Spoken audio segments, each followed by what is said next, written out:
So you heard that lithium batteries are what's hot in kayak fishing. Well, I'm here to debunk the myth about lithium batteries. Are they actually worth it? So I've been using this Dakota Lithium battery for about a year now on my electronics, such as my depth finder, my Livescope, that kind of thing.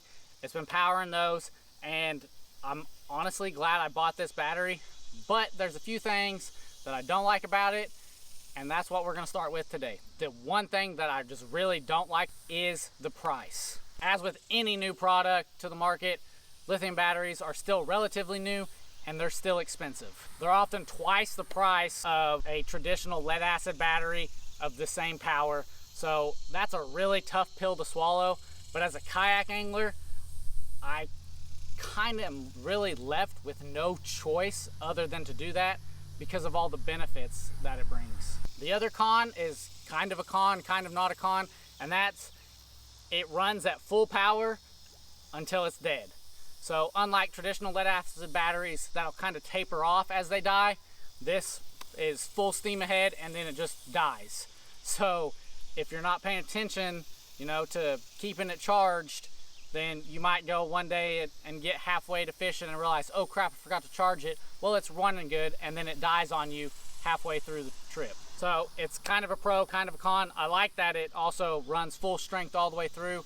I honestly prefer that, like with a trolling motor especially, but as long as you pay attention and keep it charged, it's not that big of a con. Now let's move on to the pros. The two biggest pros for kayak anglers specifically, for Dakota Lithium and for lithium batteries in general, is how light they are. This is only a 23 amp hour battery, but it weighs half the weight of a lead acid 23 amp hour battery. For kayak anglers, you just have to go with that. Cut your weight in half, boom. The other thing is, it's small, it's compact. I mean, this is a little bitty battery. I've got a 20 amp hour battery that, once again, weighs about twice as much and takes up about twice as much as room as this one, and you just don't have that to play around with in a kayak. So are lithium batteries worth it? Yes. Is this specific lithium battery worth it? Yes. I have not had any problems with this Dakota Lithium. It's guaranteed for like some ridiculous amount of charge. It's way more than a lead acid battery. So yes, you're paying twice as much, but you're also getting like 2 to 3 times the life expectancy out of these batteries too. So in the long run, if you're here for it, then it's great. Absolutely go out and buy one.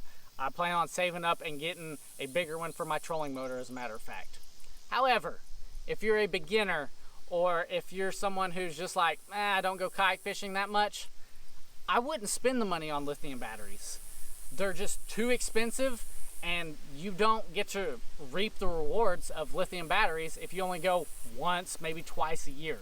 While I think it's worth it, there's also some people that definitely don't need it.